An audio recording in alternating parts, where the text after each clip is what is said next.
Sa isang malayong nayon, dumating si Ginko matapos makatanggap ng balita tungkol sa isang kakaibang insidente. 3 taon na ang nakalipas mula nang mahulog ang isang dalaga, si Hana, mula sa isang tulay sa bangin. Bagamat nabuhay siya, parang may nagbago sa kanya.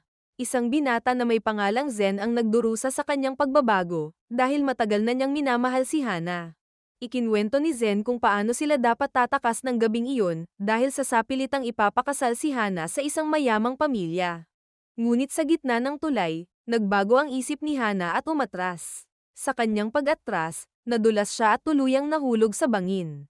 Upang alamin ang katotohanan, hiniling ni Ginko kay Zen na dalhin siya sa lugar kung saan nahulog si Hana. Habang bumababa sila, ikinwento ni Zen ang alamat ng Tani Madori, mga taong nahulog sa bangin, ngunit bumalik na wala ng kaluluwa. Dinagdag ni Zen ang alamat ng One Night Bridge. Nasa gabi na nagpakita ang One Night Bridge, ang mga taong Tani Madori ay mawawalan ng buhay.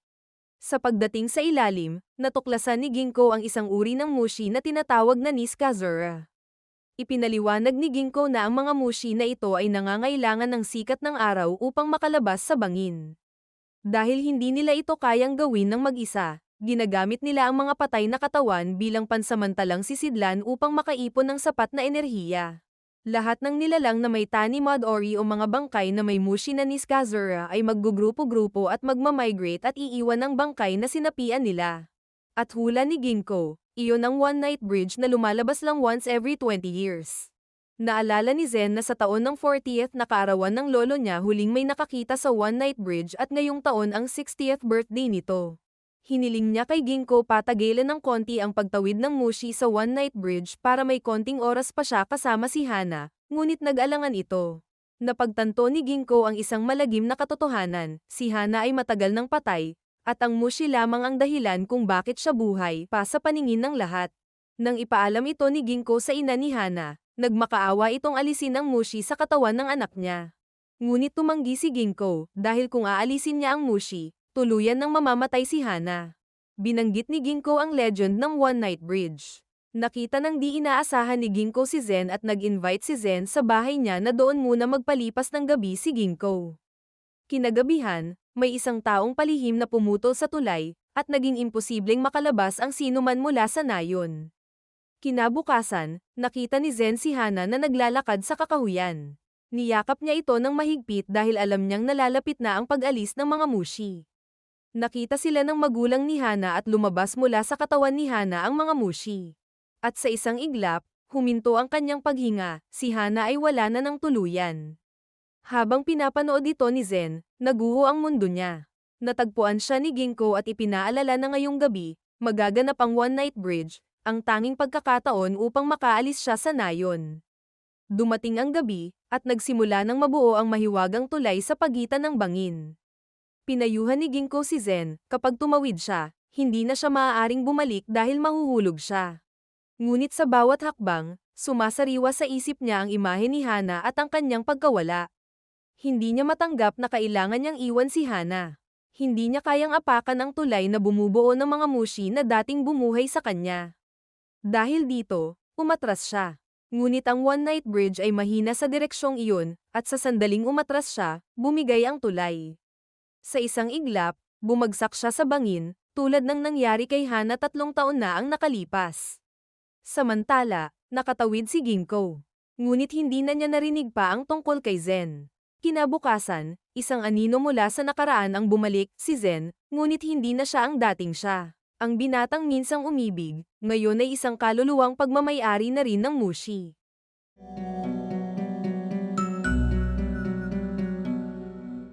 Habang naglalakbay si Ginko sa isang makapal na bamboo forest, isang lalaking may pangalang Kisuke ang lumapit sa kanya.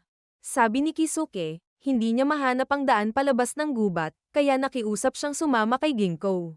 Ayon kay Kisuke, 3 taon nang walang bumibisita sa kanilang nayon sa paanan ng bundok.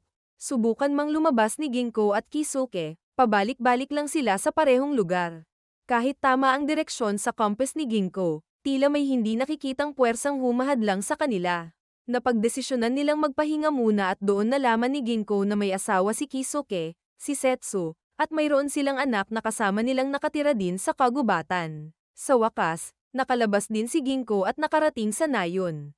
Dito, narinig niya ang usapan ng dalawang matandang babae tungkol sa isang lalaking naakit ng isang halimaw. Pinutol ng isa ang kwento, sinabing bawal nilang ipaalam ang misteryo ng kagubatan sa mga dayuhan. Bumalik si Ginko sa gubat at hinarap si Kisuke tungkol sa kanyang nalaman. Dinala siya ni Kisuke sa isang kakaibang puting kawayan, na ayon kay Ginko ay isang mushi na tinatawag na Magaridake. Doon isiniwalat ni Kisuke ang kanyang nakaraan, na si Setsu pala ay hindi isang ordinaryong tao. Nanggaling siya sa isang bamboo shoot at isang babae ang nag-ampon sa kanya. Sa takot ng asawa ng ina ni Setsu, ito ay umalis sa kanila. Sa kanilang pag-uusap, nabanggit ni Kisuke na uminom siya ng tubig mula sa Magaridake noong bata pa siya. Dahil dito, naapektuhan siya ng kapangyarihan ng mushi, kaya hindi siya makaalis sa gubat. Noong panahong iyon, madaming tao ang naghahanap sa kanya sa bamboo forest, ngunit tuwing may grupo ng mga naghahanap para sa kanya, pag nakakabalik na sila, ay kakaunti lang ang nakakabalik. Dahilan kung bakit di na sila tanggap ng nayon. Noong una ay tumira siya at ang kapatid niya kanila Setsu, ngunit nang tumagal ay naging silang dalawa na lang ang magkasama. Hanggang sa nagkaanak sila. Nung nanganak si Setsu, ang iniluwal niya ay isang bamboo shoot na may sanggol sa loob. Kumuha ng tubig ng Magaridake si Ginko para mag-research. At nakonclude niya, na kaya matindi ang attraction ni Kisuke kay Setsu ay dahil sa pag-inom nito ng tubig ng Magaridake. Dahil ang tubig nito ay kayang magpasa ng kanyang will, o mga kagustuhan nito gamit ang kanyang tubig. Dahil ang tubig ng mushi na ito ay nakakalat sa bawat bahagi ng gubat sa pamamagitan ng koneksyon nito sa mga ugat. Ang tanging paraan para palayain si Kisuke sa mushi ay alisin ang tubig mula sa kanyang katawan na hindi posible, o putulin ang Magaridake, ngunit delikado ito dahil hindi niya alam ang magiging epekto sa lugar. Narinig ni Setsu ang usapan. Ilang araw nang napapansin ni Setsu na namimiss na ni Kisuke ang nayon at mga tao roon. At sa kagustuhan niyang palayain si Kisuke, sinubukan niyang putulin ang Magaridake. Sa unang subok, hindi gumana ang palakol, ngunit sa kanyang matinding determinasyon, naputol niya ito. Habang gumagapang palayo ang mushi, biglang nakalabas si Kisuke ng gubat at nakarating sa kanyang nayon. Masaya si Kisuke na nakabalik sa kanyang bayan, ngunit hindi siya tinanggap ng kanyang kapatid. Sinabihan siyang huwag nang bumalik, lalo na kasama ang kanyang mga hindi tao na anak. Sa halip na ipilit ang sarili, bumalik siya kay Setsu sa kagubatan. Lumipas ang 6 na buwan. Nang bumalik si Ginko, natuklasan niyang namatay sina Setsu at ang kanilang anak matapos mawala ang Magaridake. Dahil hindi na sila nakainom ng espesyal na tubig galing sa Magaridake, nanghina sila at nalanta na parang tuyong halaman. Ilang panahon ang lumipas, muling naglakad si Kisuke sa gubat at napansin niyang may bagong Magaridake. Sa di kalayuan, may narinig siyang iyak ng mga sanggol, galing sa direksyon ng libingan ni Setsu at ng kanilang anak. Dalawang bagong supling ng bambo ang tumubo sa tabi ng kanilang puntod.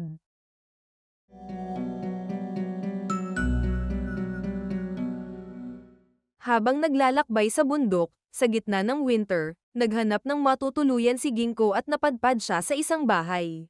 Dito niya nakilala sina Suzu, isang dalaga, at ang nakababata niyang kapatid na si Miharu. Kinaumagahan bago umalis, napansin ni Ginko na may kakayahan si Miharu na makakita ng mushi. Habang nag-uusap sina Suzu at Ginko, ipinahayag ni Suzu ang isang kakaibang pangyayari. 3 taon na ang nakakalipas, bigla na lang nawala si Miharu tuwing taglamig. Hindi nila siya matagpuan hanggang sa bumalik siya noong tagsibol. Simula noon, nakikita na niya ang mga mushi. Taon-taon, kapag paubos na ang kanilang pagkain sa taglamig, nawawala si Miharu at kinabukasan ay bumabalik na may dalang berdeng pagkain bago mawala ng malay at nagigising pagsapit ng spring o tagsibol. Dahil dito, hinala ni Ginko na ito ay dulot ng isang mushi na tinatawag na harem agay, isang uri ng false spring effect. Ang false spring ay ang panahon tuwing dulo ng winter o simula ng spring na kung saan nagiging mainit ang panahon pan-alien matapos ay babalik ito sa freezing cold temperature pagkatapos, na nakakadisrupt ng ecosystem. Ipinaliwanag ni Ginko ang dalawang mushi na posibleng may kaugnayan kay Miharu, ang harem agay, at ang usubuki, isang mushi na kamukha ng bulaklak at may pabango na gumigising sa mga hayop at halaman mula sa pag-hibernation, pero sinisip-sip din ito ang kanilang lakas hanggang sa bumagsak sila at makatulog muli hanggang tagsibol. Hiniling ni Suzo na manatili si Ginko upang bantayan si Miharu, ngunit paliwanag ni Ginko na hindi siya maaaring magtagal. Sa halip, itinuro niya kay Miharu kung aling mga mushi ang mapanganib at hindi. Habang tinuturuan ni Ginko si Miharu, napansin niyang madaling magambala ang bata at masyadong nanguhumaling sa iba't ibang mushi. Sinubukan ni Ginko alamin kung saan kinukuha ni Miharu ang mga berdeng pagkain, pero ayaw nitong sabihin. Makalipas ang ilang araw, habang papunta sa nayon si Suzo, napansin ni Ginko na nawala si Miharu. Sinundan niya ito at natagpuan ang bata na nakahandusay sa nyebe na may hawak na maliit na bag. Nang buksan niya ito, nakita niyang may lamang berdeng pagkain at lumipad mula rito ang mga harem agay. Dinala ni Ginko si Miharu pabalik sa bahay, pero dahil nagsisimula ng dumami ang mga mushi sa paligid niya, kinailangan niyang umalis. Nangako siyang babalik. Lumipas ang isang taon, bumalik si Ginko ngunit nagulat siya nang malaman na hindi nagising si Miharu kahit natapos na ang tagsibol. Dahil dito, nagpasya siyang hanapin ang lugar kung saan palaging nagpupunta si Miharu upang alamin kung ano ang kulang sa pagbabalik niya sa kamalayan.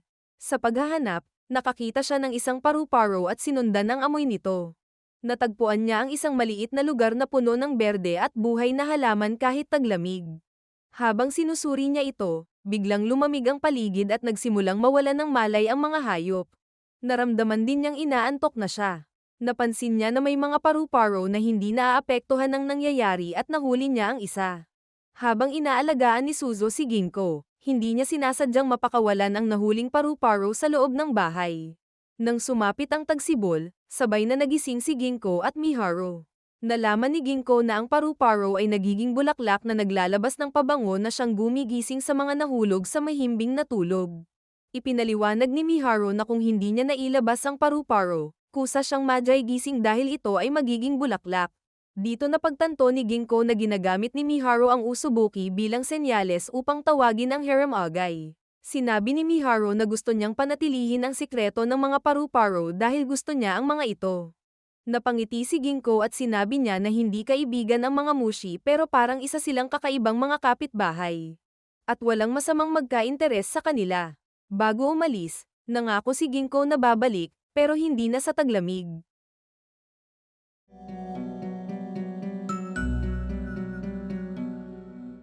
Habang nakasakay sa isang ferry, nakilala ni Ginko si Kaji, isang batang nagtatrabaho sa bangka. Ikinwento ni Kaji na ang kanyang ina, si Sayo, ay nakararanas ng matinding memory loss at hindi na rin makatulog ng maayos. Dahil dito, nagpasya si Ginko na puntahan sila upang tumulong. Pagdating sa kanilang tahanan, ipinakilala ni Kaji si Sayo kay Ginko. Ipinakita ni Kaji kung gaano kalala ang pagkalimot ng kanyang ina. Hindi niya na maalala ang kanilang malalayong kamag-anak at nakalimutan niya kung ano ang pagbahing at maging ang itsura ng isang alimango. Dahil dito, inutusan ni Ginko si Kaji na gumawa ng listahan ng lahat ng bagay na nakalimutan ni Sayo. Nang pag-aralan niya ito, napansin niyang ang mga nakakalimutan niyang bagay ay iyong hindi madalas mangyari o makita. Ngunit may kakaiba ang isang bagay, hindi niya nakalimutan ang kanyang asawa. Araw-araw ay inihahanda pa rin niya ang pagkain nito at iniisip siya. Inobserbahan ni Ginko si Sayo magdamag. Napansin niyang kahit hindi siya makatulog sa tamang paraan, may kakaibang nangyayari. Sa umaga, biglang bumagsak si Sayo sa labis na pagod at ilang segundo lang, bigla siyang nagising muli. Sa kanyang pagkagising, naiiwan ang kanyang anino, na kalaunan ay kumilos at lumayo mula sa kanya. Dito napagtanto ni Ginko na ito ay gawa ng isang mushi na tinatawag na kagidama. Ipinaliwanag ni Ginko na ang kagidama ay isang uri ng mushi na naninirahan sa lilim ng matatandang puno. Ito ay pumapasok sa tenga ng isang tao at unti-unting kinakain ang kanilang alaala. Hindi nito binubura ang mahahalagang alaala tulad ng pangunahing kaalaman at mga bagay na kinakailangan upang mabuhay. Kapag nakakain na ito ng sapat na memorya, naghahati ito at naglalabas ng panibagong mushi, kaya patuloy na lumalala ang kondisyon ng biktima. Ang tanging kahinaan ng kagidama ay liwanag ng araw, pero habang nasa loob ito ng katawan, hindi ito madaling matanggal. Upang mapanatili ang mahahalagang alaala ni Sayo, iminungkahi ni Ginko na gumawa siya ng mga bagong alaala upang iyon ang kainin ng mushi, sa halip na ang kanyang mahahalagang alaala. Dahil sa payo ni Ginko, naisip ni Sayo na hanapin ang kanyang asawa, na matagal nang wala. Ayon sa kanya, posibleng nasa isang bayan sa kanluran kung saan madalas niya itong binabanggit noon. Kasama si Kaji, nagsimula siyang maglakbay upang likhain ang mga bagong alaala. Makalipas ang isang taon, dumaan muli si Ginko sa parehong lugar at nakita si Kaji sa ferry at ikinwento ni Kaji ang mga nangyari. Natagpuan nila ang kanyang ama, ngunit mayroon na itong bagong pamilya. Nang malaman ito ni Sayo, hindi siya nagsalita at tahimik na bumalik pa uwi. Dahil sa matinding pagod na pangpisikal at emosyonal, nawalan siya ng malay sa daan at tuluyang nakatulog ng ilang araw.